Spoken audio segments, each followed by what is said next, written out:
باز میخوام نکات مهمی رو راجع به مسواک‌ها باهاتون در میون بذارم.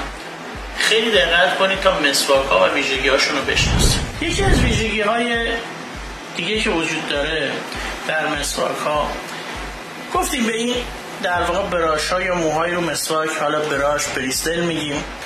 یه ویژگی و فرمی که تو سر مسواک‌ها وجود داره، فرم انحنایی که در برخی از مسواک‌ها دیده میشه.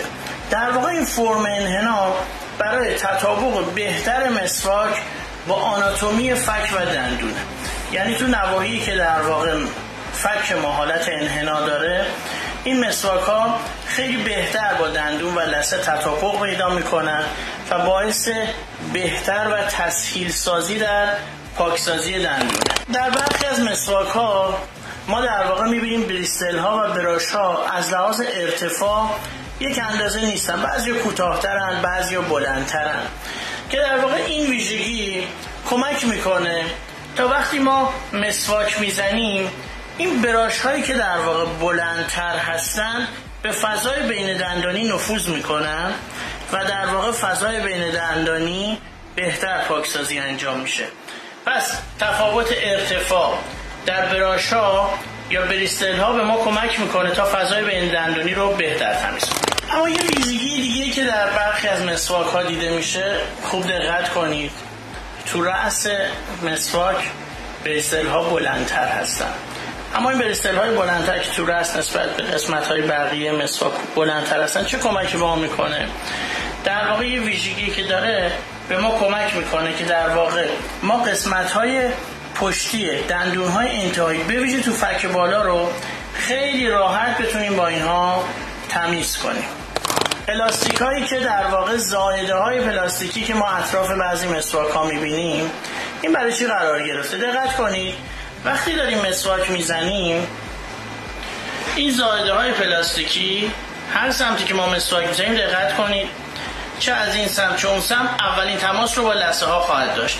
در واقع این زائده ها باعث ماساژ روی لثه میشه و در حین مسواک زدن به خون رسانی به لثه کمک میکنه. تو بعضی از مسواک ها رنگ های متفاوت رو میبینیم.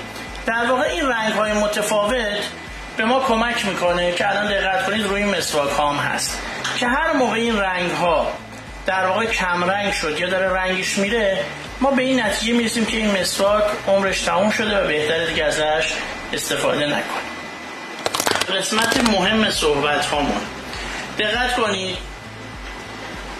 این مسواک رو در واقع نوک بریستل‌هاش رو نگاه کنید، چندین ویژگی رو با هم داره. فرم انحنایی رو تقریبا داره، بریستل هایی که تو ناحیه سر مسواک بلند هستن رو داره، بریستل هایی که تو جهات مختلف قرار گرفتن. دقت کنید یه سریا به این سمتن، یه سریا مستقیمن، یه سریا به سمت بالا هستن، در اندازه ها و جهات مختلف قرار گرفتن.